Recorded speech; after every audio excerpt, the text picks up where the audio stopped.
Since its introduction as a brand in 1989, Nissan's luxury division, Infiniti, has failed to really build compelling alternatives to traditional European or German sports sedans.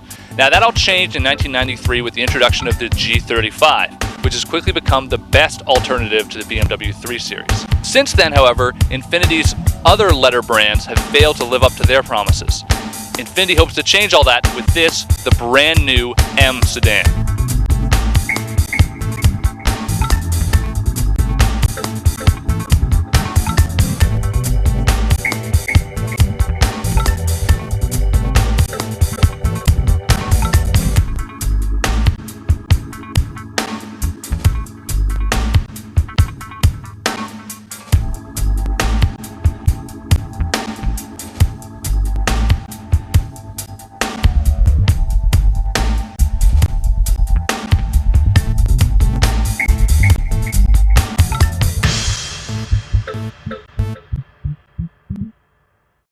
Now, along with the beautiful swooping lines of the exterior of the car and a truly premium interior, Infiniti needed some big engines.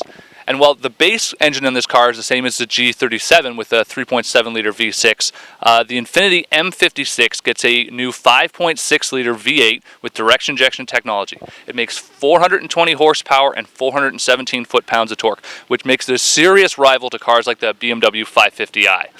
Now, not only is that a lot of power, but it's a huge increase over last year's model, showing the big step that Infiniti has made. So this new engine makes almost 100 horsepower more than the old model, and it makes good 80 foot-pounds of torque more.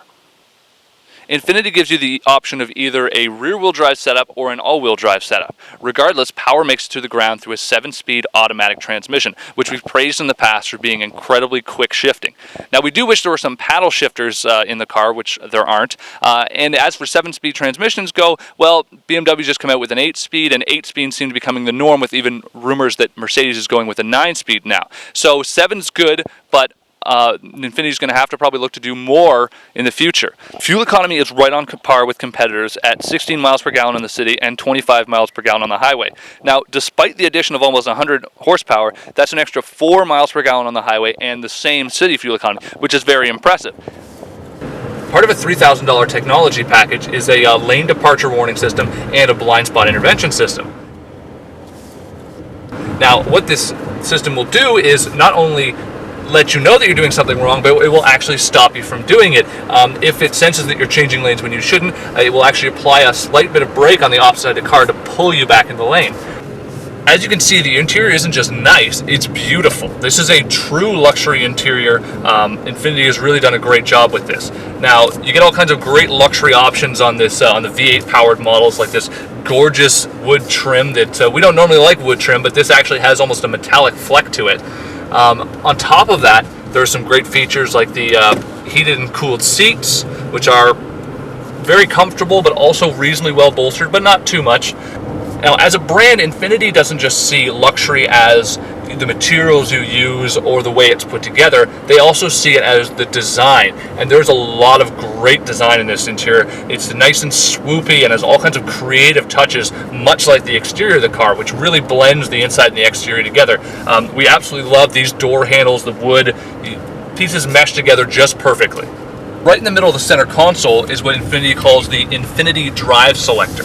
Now, this allows you to not only switch from different modes, say like normal and sport. There's actually an eco mode that operates a lot like the one found in the Toyota Prius. It really retards the gas pedal and makes sure that you're driving economically at all times. We don't have a problem with the drive mode selector itself. It's just that we keep reaching for it like an iDrive controller on BMWs, except that's not the way it works. So instead, Infiniti's put their button right up on the middle of the dash to control those items, and we actually find, surprisingly, BMWs to be more user-friendly. One of the more unique or possibly irrelevant features, depending on how you look at it, is the forest air system on the dash, and that really just helps eliminate odors from the outside world. It closes off the air system and is supposed to purify the air and give a more natural feel to the way the air blows around the cabin.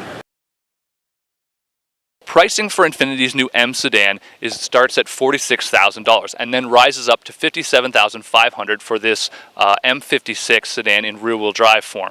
That's pretty competitively priced against the BMW rivals like the 550i, and it's not the sort of discounted price you usually expect from a Japanese luxury brand compared to German rivals. What we really like about the new M sedan is the incredible standout good looks of this car, especially compared to more conservative European rivals.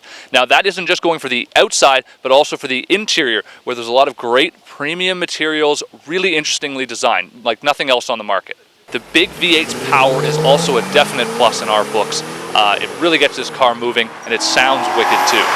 It's also a surprisingly sporty vehicle for how big it is, sitting sort of somewhere between a 5 Series and a 7 Series. At first it feels a bit wishy-washy, the suspension's a bit loose, but when you actually get into the corners, you put your foot down, the rear end sticks, and the car just goes. So we were really impressed with that, despite the fact that this didn't come with the sport package, the optional sport package, which comes with larger 20-inch wheels and 4-piston front brakes, a real upgraded brake kit. It still stopped really well, it cornered really well, although we would have appreciated the larger kit, and that's something we would definitely recommend for enthusiasts.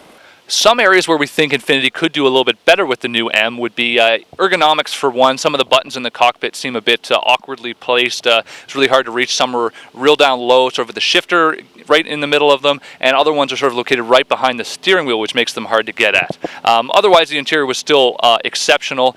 You can always do with better fuel economy. The at-par fuel economy in this car is definitely good, and we can't complain about it, but you can always ask for more in those areas. Our biggest issue with the new Infiniti M car is probably that aspect that it is partway between a 5 Series and a 7 Series. Now, what that means in a good way is that you get quite a large sedan that's really sporty to drive. Now, the downside is it's not quite as sporty as, say, a BMW 5 Series, and then compared to a 7 Series, you have almost as much room, so it's really quite nice.